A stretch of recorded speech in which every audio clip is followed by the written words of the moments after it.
prominent as the human figure in the frame, as if memory anchors itself firmly to a mute object as does to a face. Another series of paintings caught moments in time framed by a train window. He began to introduce some traditional objects into his painting too, items that carried a metaphorical meaning in classical Chinese art, like a sprig of plum blossom for renewal, or a bonsai pine to signal longevity, juxtaposing them with more banal items, like the crisp white shirt and blue trousers that were the acme of the style in the China of his childhood, or the array of pills and medicines he took for his heart. He was concerned with what had been lost in society, even as China had become richer and more powerful. He talked to me about the corruption he saw and the loss of connection. He pointed to the prevalence of scandals, such as people selling counterfeit medicines, as examples of how morality had broken down. Rapid change has changed people's values and their concept of time. It has changed their understanding of life. The change is so great, if you compare it to the previous 5,000 years of Chinese history, that many people just can't handle it. Despite the darker dimensions of this dislocation, he saw an amusing side as well. All this change means things that are not even that old become treasured like antiques. He chuckled about the weirdest examples we had seen, agreeing that the fetish for old thermos flasks was particularly endearing. These dowdy metal containers had once been essential to daily life in China, omnipresent in every school, office, hotel, or home. Filled with boiling water from a communal steam room, they kept you in tea all day in the air before electric kettles. We laughed. And yet it was these outdated and simple objects that Zhang used to create aching evocations of the past. In a portrait he had painted of his mother, she sat on a sofa gazing impassively at nothing. By her side was a lidded cup of tea and an old thermos flask. In the early 2010s, Anwar was also connecting with the past, returning to the place where he was born and to the materials that he had known when he was just a child. His birthplace, Kargilik, is an oasis town some 250 kilometers southeast of Kashgar. It had once been an important station on the Silk Road where traders would form their caravans before the journey to India. Long a sleepy backwater, it was now coming under increased pressure to change as Chinese development spread across southern Xinjiang, but the traditional culture in the town was still strong. There the local artisans still made woolen felt known as keys in Uyghur, and he longed to find a way to fuse his art with this ancient craft of his birthplace. Keys makers start with a base of wool mesh on which they lay tufts of fleece that they then rake, water, and roll over and over again until they produce the tough woolen felt that has traditionally carpeted Uyghur and Kyrgyz homes and been stitched into Kazakh yurts. The felts they produce bear the natural color of the wool, which can then be dyed or appliqued or embroidered. But Anwar wanted to do something different. In an echo of his layered painting technique, he cut colored felt shapes and arranged them on the mesh. He then asked the Keys workers to set their fleece on top and began their arduous production process. When they were finished, the natural wool of the felt was shot through with color, like a stone seamed with precious minerals. In the summer of 2014, he was invited to exhibit the rugs in Venice. He carried them there himself, a jet-age version of the Silk Road journey from China to Italy that his forebears had once traveled. Waking up the first morning, he saw sunlight gleaming on the wall, forming into a shining grid by the lattice window shutters. As he watched the sunlight play, he remembered how the lights used to flash behind his eyelids after he looked into the sun when he was a child. In the summer of 2015, he returned to Kargilik and created a new series of rugs, each with its own arrangement of glowing colors overlaid with a lattice pattern in homage to Italy, the ultimate destination of the Silk Road, and a place where he had found himself feeling strangely at home. In 2015, Gonkar decided it was time for him to come home. It was 23 years since he had first left Lhasa for Dharamsala. He lived in London and New York, found great success as an artist, exhibited at the Venice Biennale and become a British citizen, and yet he had never stopped feeling like an outsider. He had also felt the pressure to conform to people's expectations of him as a Tibetan émigré. At every talk he gave, there was always someone asking him why his work was not more political, why it was so mellow given everything that was going on.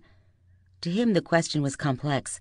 He felt deeply the pain of events in his homeland, but in his art he wanted to honor the artistic tradition, that of the Tanka, painters of his homeland, of intricate works which invited hours of contemplation, not instant comprehension.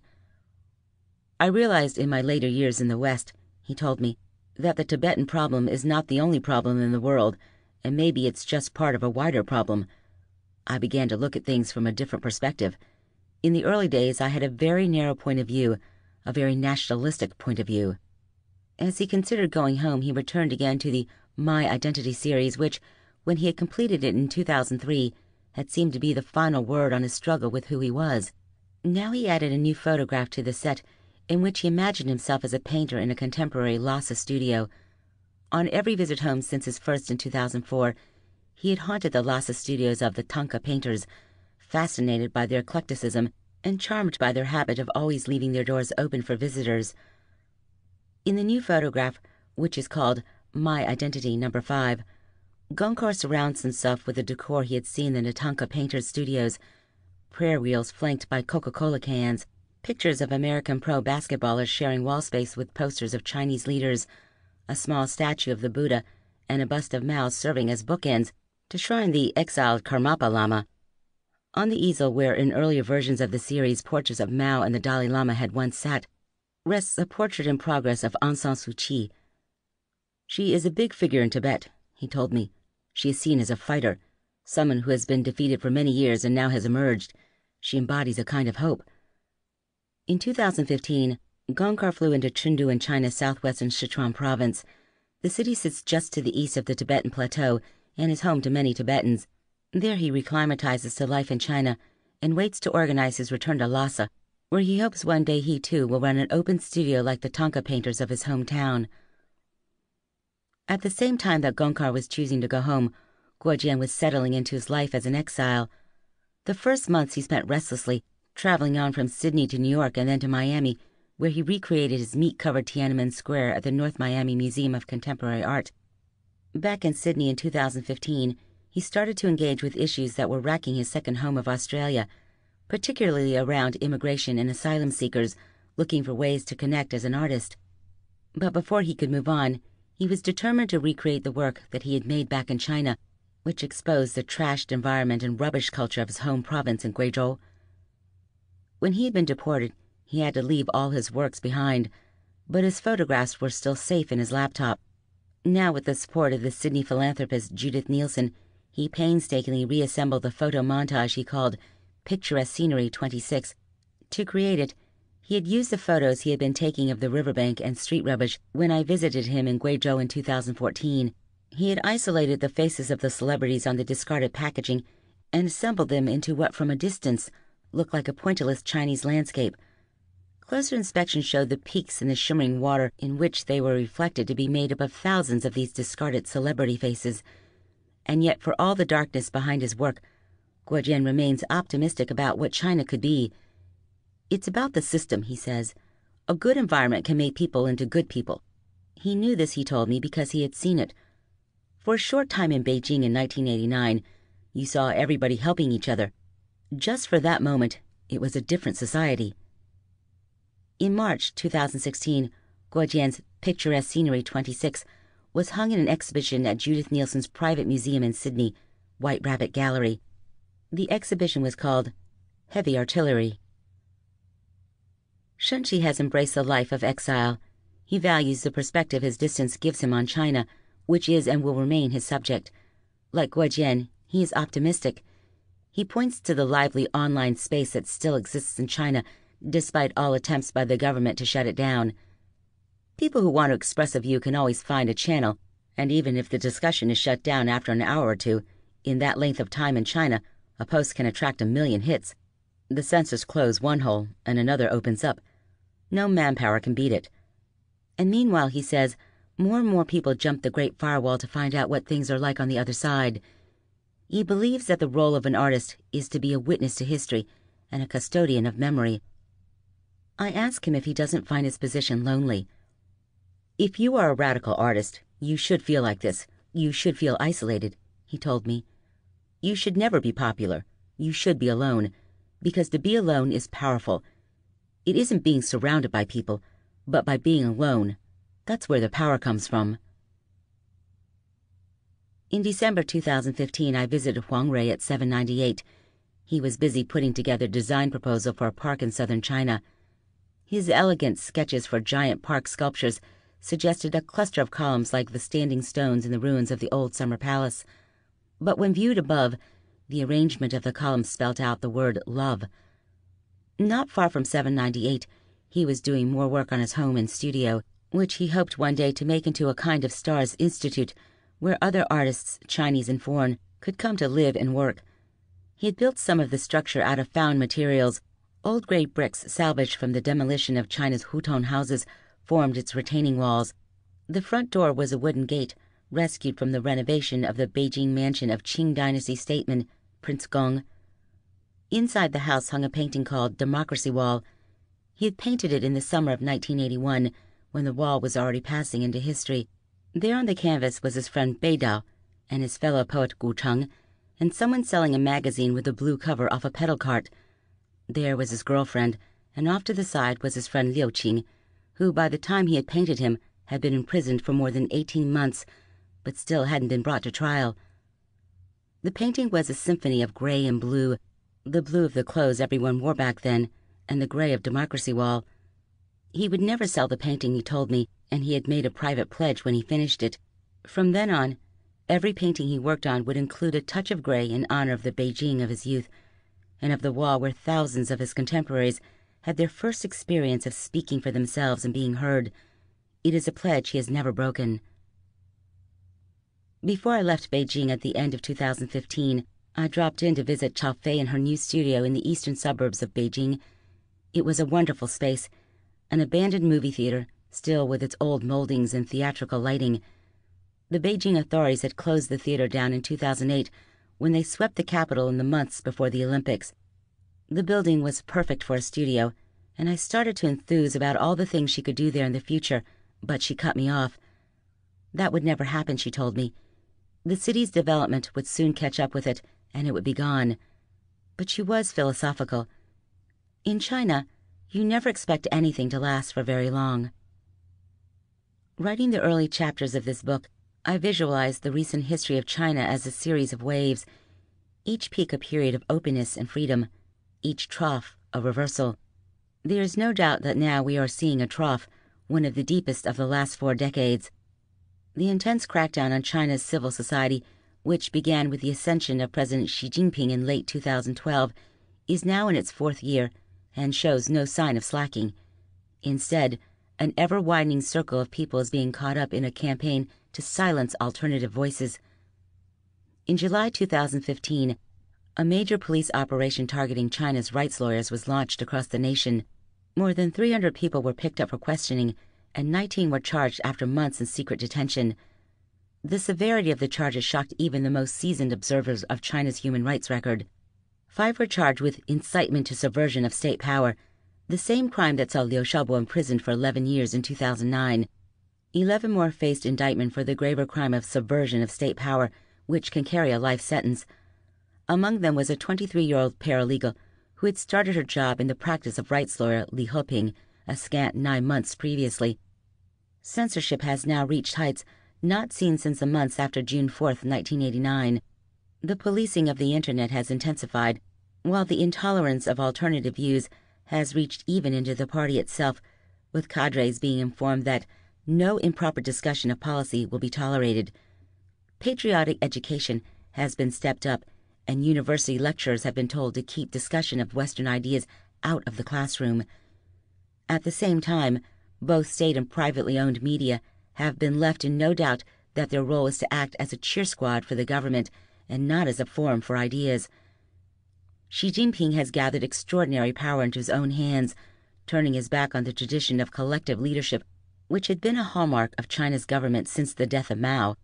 The premier, Li Keqiang, has been effectively sidelined as she has taken control of economic management in addition to foreign affairs, defense, the anti-corruption campaign, and indeed every other significant government priority. The span of control that Xi now exercises has led to comparisons with Mao himself, something that Xi has done little to disavow. A mini-personality cult has developed around him, featuring patriotic songs, internet videos, badges bearing his visage, and other memorabilia. In October 2014, he gave a speech to the arts community clearly modeled on Mao's infamous 1942, talks on literature and art, when the great helmsman established the principle that literature should serve the needs of the state. Xi's take on the proper role of the artist is similarly chilling. In his speech, he instructed that they should be concerned with spreading positive energy and criticize what he saw as the negative tendency of much contemporary artwork. They subvert history and smear the masses and the heroes. Some don't tell right from wrong, don't distinguish between good and evil, present ugliness as beauty, and exaggerate society's dark side. At the same time, a new prudery has been promoted, with everything from too much cleavage to same-sex relationships being banned from television drama. Out too are smoking, drinking, adultery, and even reincarnation. This level of social control is out of step with the country China has become. More than a quarter of the wider population is middle class, as is half the population of key cities of Beijing and Shanghai. Some 270 million rural people have left their homes for new lives in the city, while millions of other Chinese have studied abroad. In 2015 alone, 120 million Chinese traveled overseas as tourists. The old post-Tiananmen bargain that traded political freedom for ever-rising living standards is under pressure from a slowing economy and an increasing number of environmental and safety issues that threaten public trust in the authorities. In August 2015, a catastrophic industrial accident in the port city of Tianjin killed 173 people and left thousands homeless.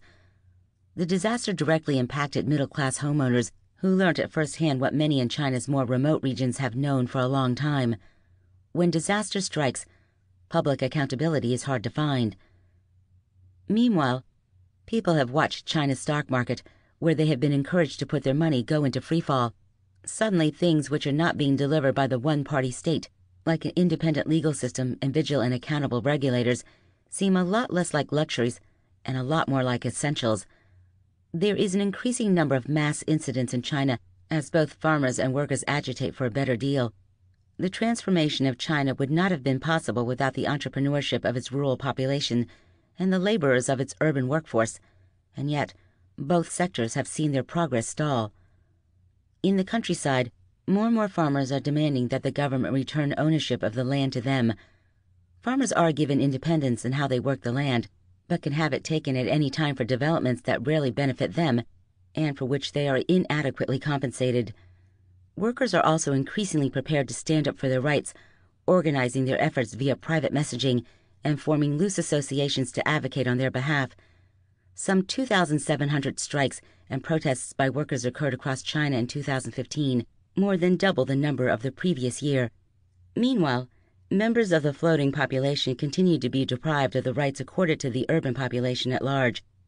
Access to health services and education for their children is limited, as the government refuses to register them as legitimate members of the urban community, despite their contribution to the cities they live in.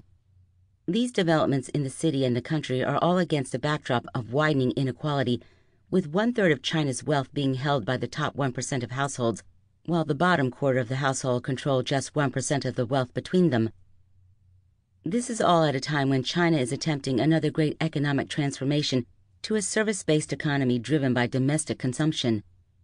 China badly needs greater private sector investment to drive this change, but the state-owned sector, with its inefficiency and crony capitalism, drains the economy of capital and resources. China's giant stimulus package during the GFC led to a building boom and a revival of the state-owned sector, which had been painfully winnowed during the late 1990s. Now around 3 million workers are facing unemployment as the government moves to deal with overcapacity and massive debts in the mining, steel, and cement-making industries. But while the government knows that the only way to ensure the economy grows fast enough is to give the market a decisive role, they are reluctant to cede control. Through the state-owned system, the government dominates heavy industry, natural resources, infrastructure, and the banking sector, and knows that to retreat from them is to relinquish control of the commanding heights of China's economy. The range of issues that China faces now, economic transition, unrest among workers, farmers and the floating population, failures of regulation, and ethnic unrest in Xinjiang and Tibet, cannot ultimately be dealt with by increasing the level of control. These issues call for debate, new kinds of cooperation between sectors of society, and transparency and accountability. But institutions that create cooperation, such as vibrant NGOs and meaningful worker organizations, are targeted for closure and arrests. Mechanisms for transparent governance, an independent judiciary, open public accounts, independently reviewed decision-making, anti-corruption systems, and independent media are all anathema to the current regime. Independent thinkers with alternative ideas are also being silenced. China is now simply too diverse, complex, and vibrant to be able to tolerate autocracy in the long term. Even inside China, prominent voices have started to openly express concern at the effect that Xi's level of control and censorship may be having on the quality of decision-making. Editorials have appeared in both state and prestigious private media, and at least one government advisor has been prepared to go on the record. Concern is being expressed that alternative sources of advice and divergent critiques are being ignored in favor of the council of small coterie of like-minded officials. Good policy cannot be made inside an echo chamber. The Tiananmen generation is entering their late 40s. These people who came of age in a time of unprecedented debate and optimism are moving into positions of authority, both in government and in the wider society. In 2017, the next generation of leaders will be endorsed at the 19th Communist Party Congress. These new junior leaders will serve beside Xi Jinping and his premier, Li Keqiang, for another 5 years until those two men are due to retire in 2022. Among those likely to be nominated for membership of the new Politburo and leadership positions are some from the Tiananmen generation. How this cohort will behave when they reach the heights of power is an open question. But the rise to influence of people whose formative experience is not the Cultural Revolution, but instead the intellectual ferment of the 1980s and the Tiananmen protests, will take the country into fascinating new territory. Hanging over this generational change is the question of June 4th itself. When Deng Xiaoping took control of the Chinese government in 1978, one of his first actions was to reverse the official party verdict on the Qingming incident of April 1976. This was a public protest that grew out of the mourning for the death of Premier Zhou Enlai and brought tens of thousands of ordinary Beijingers to Tiananmen Square. At the time, the protests were condemned as a counter-revolutionary riot, and many involved were in prison.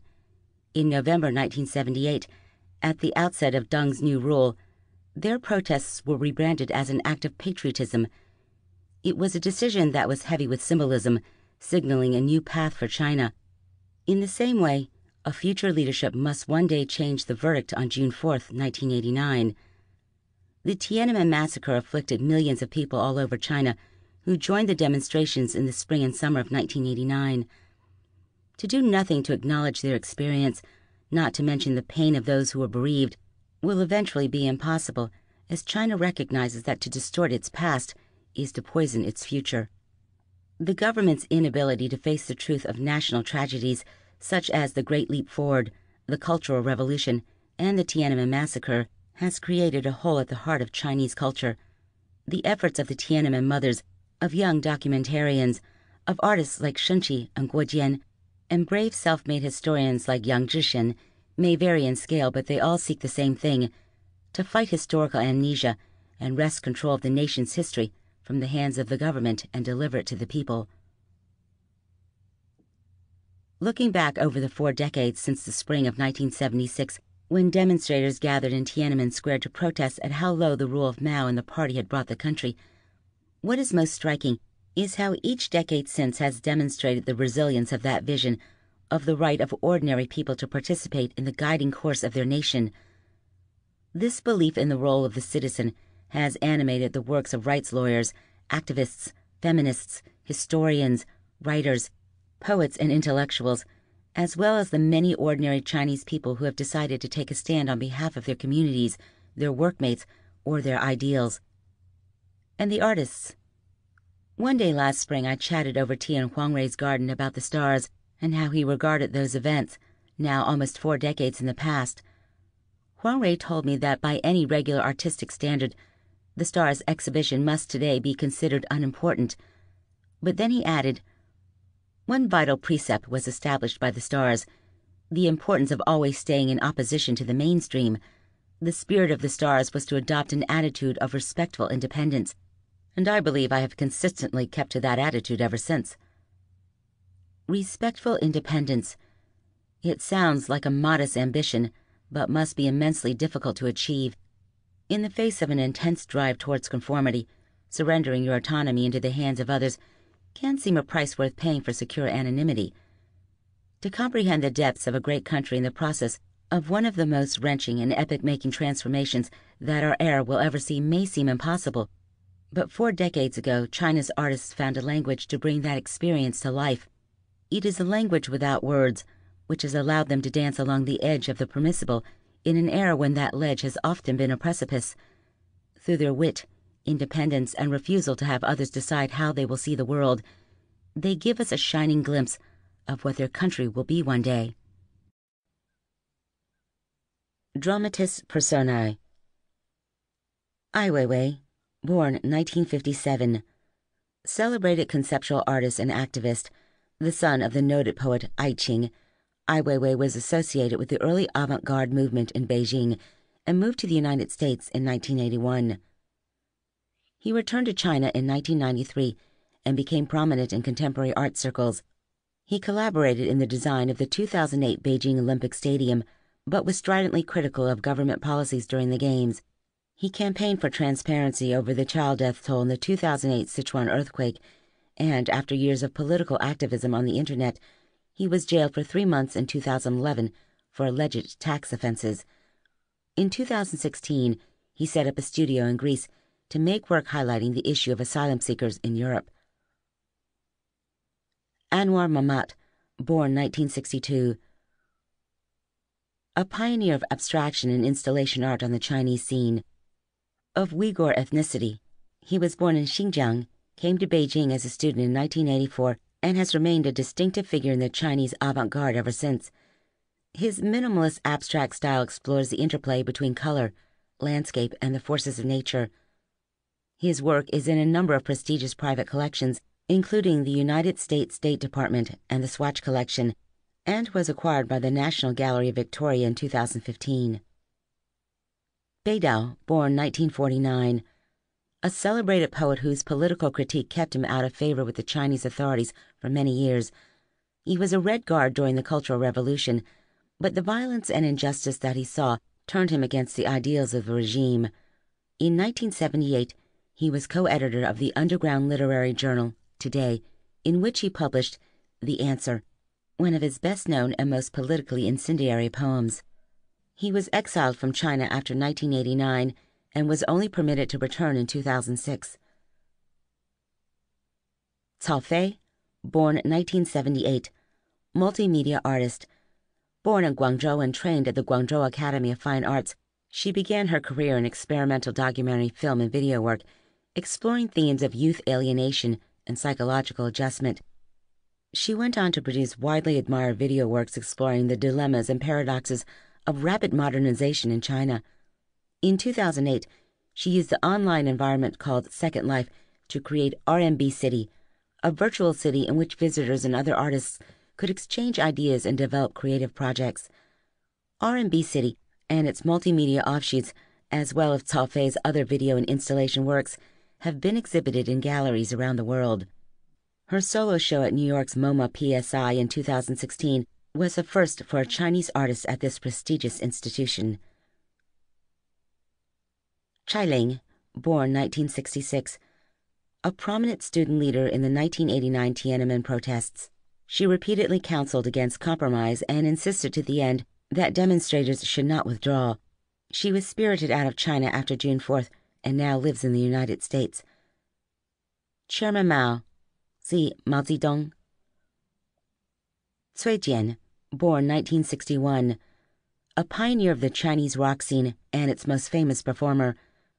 His mega-hit, Nothing to My Name, became an unofficial anthem of the 1989 Tiananmen protest movement. Because of his activism in 1989, he was frozen out of the official concert circuit for a decade, but since 2000, he has been gradually rehabilitated. Deng Lijun, 1953 to 1995, a Taiwanese pop singer more widely known as Teresa Tung, who had a global following in the 1970s and 80s. Her music was banned in China because of her Taiwanese background, but illegal tapes created a huge fan base there. She had the same family name as Deng Xiaoping, and there was a popular joke that Deng Xiaoping rules China by day, Deng Lijun by night. She never performed in China and died at the age of 42 of acute asthma. Deng Xiaoping, 1904 to 1997. China's most powerful political figure from 1978 until the early 1990s. He transformed the economy after Mao Zedong's death, engineering the pragmatic fusion of central planning and market economics known as socialism with Chinese characteristics. Although never head of state, his posts as paramount leader enable him to steer through the historic decollectivism of agriculture, the opening up to foreign trade and investment, and the privatization of state-owned industries. On the darker side of the ledger, it was his decision to unleash the army on the Tiananmen protesters in 1989. Deng officially retired after 1989, but continued to exert a powerful influence. His famous 1992 Southern Inspection Tour through the economic powerhouses of Guangzhou province ensured the ascendancy of economic reformers in the Communist Party. It was then that aphorism, "to get rich is glorious," entered Chinese life widely, but probably inaccurately, credited to Deng Xiaoping. Gongkar Gyatso, born 1961, Tibetan conceptual artist. Born in Lhasa, he studied traditional Chinese painting in Beijing. In 1992, he left China and spent 4 years in the Tibetan exile community in Dharamshala in India, before moving to London on a scholarship to the Central St. Martin's Art School. His work explores themes of cultural identity and in ways which pop culture and religious iconography can intersect. Among public collections in which he is represented are the Museum of Fine Arts, Boston, the Newark Museum, New York, the Queensland Gallery of Modern Art, and the White Rabbit Collection, Sydney. Guo Jian, born 1962, painter and conceptual artist. Born in Guizhou in southern China, he served in the army during the Sino-Vietnamese War of 1979. He enrolled in university in Beijing in 1985 and was a hunger striker during the 1989 Tiananmen demonstrations. In the early 1990s, he was part of the artists' community at the Old Summer Palace on the outskirts of Beijing. He emigrated to Australia in 1995 and returned to live and work in Beijing in 2005. In 2014, he was deported back to Australia after commenting to a British newspaper about the events of 1989. Institutions holding his work include the National Gallery of Australia, the Queensland Gallery of Modern Art, and the White Rabbit Gallery in Sydney. Hou Dejian, born 1956, a Taiwanese-born pop singer who played a prominent role in the 1989 Tiananmen protests. He was one of the group of notables dubbed the Four Gentlemen, who staged their own hunger strike in the square. On the night of June 3rd through 4th, he and the group brokered a last-moment arrangement with the encircling troops for the remaining protesters to leave Tiananmen Square. After June 4th, he spent 72 days under the secret protection of the Australian Embassy, after which he lived openly in Beijing for a brief period before being deported to Taiwan in June 1990. Hu Yaobang, 1915 to 1989, one of the key liberalizing figures in Chinese politics in the 1980s, whose death triggered the 1989 Tiananmen demonstrations. Serving as head of the Communist Party from 1981 to 1987, he was a close ally of Deng Xiaoping and pushed through a series of economic, political, and anti-corruption reforms. These and his outspoken liberal opinions earned him the admiration of students and intellectuals and the enmity of party hardliners. When student demonstrations broke out across China in the northern winter of 1986 through 1987, Hu was criticized for leniency and was forced to resign and issue a humiliating self-criticism. In April 1989, within hours of his death from heart failure, demonstrations broke out demanding his rehabilitation and calling for political reform. These escalated into the Tiananmen protests that ended on June 4th, 1989. Huang Rui, born 1952, conceptual and performance artist, a pioneer of the Chinese contemporary art movement and co-founder of the Stars Group. He was born in Beijing and came to prominence first as a principal editor of the underground literary journal, Today, first published in 1978, and then as co-curator of the Seminal Stars exhibitions of 1979 and 1980. He spent 2 long periods in Japan, 1984 through 1992, in 1995 through 2001 before returning to reside permanently in Beijing. In 2002, he established one of the first and most important galleries in Beijing, 798 Art District. His work, minimalist and intellectual in approach, explores traditional philosophy and modern iconography and carries a strong political critique. Institutions holding his work include the Guggenheim Museum in New York and M+ in Hong Kong. Ilham Tohti, born 1969, academic, commentator on Han Uyghur affairs, and China's most prominent Uyghur political prisoner. Born in Xinjiang, he graduated from the Minzu University in Beijing and later took a teaching post there in the School of Economics. In 2006, he founded a website called Uyghur Online, which the Chinese authorities blocked in 2009. In his writings, he has called for greater autonomy for Xinjiang within a federal Chinese system, a stronger Uyghur role in regional governance, more enlightened religious policies, and more opportunities for study of the Uyghur language. He was placed in detention in 2014 and 9 months later was sentenced to life imprisonment for separatism. Jia Aili, born 1979, painter and emerging star of the Chinese contemporary art scene. Born in the farther northern province of Liaoning, he did extensive formal art training at the Luxin Academy of Fine Arts in Shenyang and was deeply influenced by Western masters. Many of his canvases have a bleak and alienated quality, reflecting the frigid landscapes of his home province and the economic dislocation that afflicted the region during his boyhood. His works frequently explore the disquieting aspects of the intertwined development of humans and technology. He lives and works in Beijing. Jiang Qing, 1914 to 1991. The wife of Mao Zedong and a member of the infamous Gang of Four, the political faction blamed for the worst excesses of the Cultural Revolution. An inflexible and relentless ideologue, she was widely hated for her ability to influence Mao in campaigns against key individuals during the Cultural Revolution. She was arrested shortly after Mao's death in 1976, and after a televised trial in which her shrill speeches in her own defense became the stuff of legend, she was sentenced to death, later commuted to life imprisonment. Released on medical grounds in 1991, she committed suicide shortly afterwards. Li Peng, born 1928, a former premier of China who was an influential opponent of market reform and liberalization. He is remembered for his intransigent line against the demonstrators during the 1989 Tiananmen protests and for his key role in ordering the imposition of martial law and the use of troops to crush the movement. Lin Biao, 1907 to 1971, a marshal of the People's Republic of China whose mysterious death and fall from grace had a corrosive effect on public confidence in the party. He was a close ally of Mao Zedong and was named as the chairman's designated successor in 1969, but a rift developed between the two men shortly afterwards, and he died in a plane crash in Mongolia. The party at first tried to cover up the event and later denounced Lin as a traitor, repeatedly injecting fresh and often implausible versions of his crimes into the endless propaganda wars of the Cultural Revolution. The exact circumstances of the Lin Biao incident have never been established. Liu Qing, born 1948, activist and co-editor of the underground Democracy Wall period magazine, April 5th Forum, detained in November 1979 for publishing a transcript of Wei Jingshang's trial. Liu was sentenced to 3 years in prison, later extended to 10 years after his smuggled prison diary was published in the West.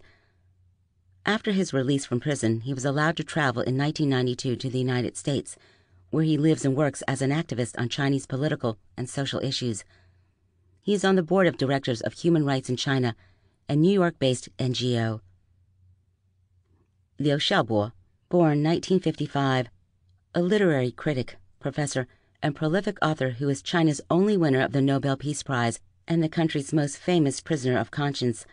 A prominent lecturer and commentator on Chinese cultural affairs, he became involved in the 1989 Tiananmen protests, and despite his efforts to mediate between the protesters and the authorities, he was jailed without trial for 19 months and stripped of his academic posts. In the succeeding years, he was ceaselessly harassed for his advocacy of human rights and jailed several times. In 2009, he was sentenced to 11 years in prison for his involvement in the publication of the Rights Manifesto, Charter 08. In 2010, he was awarded the Nobel Peace Prize and was represented on stage at the award ceremony in Oslo by an empty chair. Ma Desheng, born 1952, distinguished contemporary artist who was a founding member of the Stars Group. His works have appeared in the seminal Stars exhibitions in Beijing in 1979 and 1980. He now lives and works in Paris. Madame Mao, see Jiangqing. Mang Ke, born 1951, a pioneer of avant-garde Chinese poetry and co-founder in 1978 of the Vanguard literary journal Today. Mang Ke was born in Shenyang, but grew up in Beijing, where he still lives today. He has written many volumes of poetry as well as a novel, and is also an accomplished painter. Mao Zedong, see Mao Zedong. Mao Zedong, 1893 to 1976, founder of the People's Republic of China in 1949 and ruler of the nation until his death. From 1935 to 1949, he led the Communist Party in its struggle against the nationalists and was the architect of the brand Marxism-Leninism that dominated Chinese politics after the Communists took power. His achievements in unifying China and restoring its status as a world power were overshadowed by the despotic and capricious excesses of his rule, notably the catastrophe of the Great Leap Forward, 1958 through 1962, which killed between 36 and 45 million people, and the Cultural Revolution, 1966 through 1976, which crippled the economy, scarred a generation, and destroyed China's cultural heritage. After 1976, the Communist Party reconciled Mao's semi-divine status with the chaos of his era through Deng Xiaoping's verdict that he was 7 parts good, 3 parts bad. He remains an important if ambiguous figure in contemporary Chinese life. Pei Li, born 1985, video and installation artist. Born in the Yangtze River Delta in the city of Changzhou, Jiangsu Province, she studied new media at the China Academy of Art in Hangzhou and later at the Beijing Film Academy. While much of her work reflects on the experience of young people in today's China, she is also socially engaged and has worked as a mentor to both rural workers and visually impaired people in Beijing, helping them to create artworks based on their experiences. She is represented in various private collections, including the SIG collection. In 2016, she was awarded a PhD for her research on early Chinese cinema. Pu Ziqiang, born 1965, civil rights lawyer and activist. He was involved in the 1989 Tiananmen demonstrations, and afterwards, he openly marked the anniversary with a private vigil at the square every year until 2006, when the police prevented him. He has taken numerous high-profile cases in defense of free speech and journalism, and in support of individuals in conflict with the state. A prolific writer and online commentator on politics and social issues, he was given a 3-year suspended sentence in 2015 for picking quarrels and inciting ethnic hatred, and was formally disbarred from practicing law in April 2016. Shen Qi, born 1965, performance artist and painter. Born in Anhui Province, he came up to Beijing as a student in 1984 and became involved in the 1989 Tiananmen protests. He sank into depression after the June 4th massacre, and once he had recovered, he moved to Europe and established his artistic career there. Among institutions holding his work are the Museum of Modern Art, New York, the International Center for Photography, New York, and the National Gallery of Victoria. Teresa Tung, see Deng Lijun. Todi Ilham, see Ilham Todi. Wei Jingshen, born 1950, one of China's most celebrated dissidents. He joined the Red Guards at 16 during the Cultural Revolution. But the misery he encountered in his travels through the Chinese countryside destroyed his ideological faith. During the Democracy Wall period, in 1978 through 1979, he published The Fifth Modernization, a brilliant manifesto arguing for the democratic reform, and was sentenced to 15 years imprisonment in 1979. In 1993, all but broken in health, he was paroled during China's unsuccessful campaign for the 2000 Olympics, and he immediately resumed campaigning for reform. In 1995, he was sentenced to a further 14 years in prison. 2 years later, American pressure secured permission for him to travel for medical treatment to the United States, where he remains in exile as a prominent critic and analyst of the Chinese political system. Wu Kaishi, born 1968, a key organizer of the 1989 Tiananmen protests. He was prominent as a student leader and hunger striker all through the protests. The footage of him in his hospital pajamas berating Premier Li Peng on national television is one of the most enduring images of the Tiananmen events. After June 4th, Wu Kaishi was number 2 on the government's most wanted list. He was smuggled out of China to France via Hong Kong and now lives in Taiwan. In 2016, he stood unsuccessfully for election to the Taiwanese parliament. Xi Jinping, born 1953, General Secretary of the Communist Party since 2012 and President of the People's Republic of China since 2013. The son of a party luminary of the Long March era, he is prominent among the princelings, a group of insiders said to form alliances and networks on the basis of their family ties to party elders. Xi has centralized institutional power to a degree unprecedented since Mao Zedong. His time in office has been marked by a determination to strengthen the role of the Communist Party, enforce party discipline, stifle dissent in media, legal and academic circles, and launch high-profile drives against corruption, which have brought down a number of senior figures in the government and business. Zhang Quan, born 1965, performance artist, painter, and sculptor. He arrived in Beijing as an art student in the early 1990s and quickly made a name as a pioneer of performance art, many of his works involving excruciating feats of physical endurance. He moved to New York in 1998 and established his international reputation. His art has branched out into sculpture and conceptual works using collected objects and gathered materials, including, in several notable pieces, ash from incense and temple burnt offerings. He now divides his time between Shanghai and New York. Zhang Shaogang, born 1958.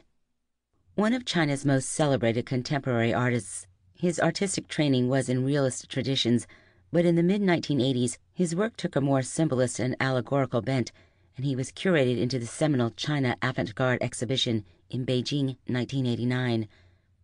In the early 1990s, he started his iconic Bloodline series, inspired by old family photos from the time of his childhood. These paintings made his international reputation and remain among the most prized examples of Chinese contemporary art. His more recent work, exploring themes of memory and loss, continues the dialogue with personal and national history that is the hallmark of his art. His work can be seen in major public collections around the world.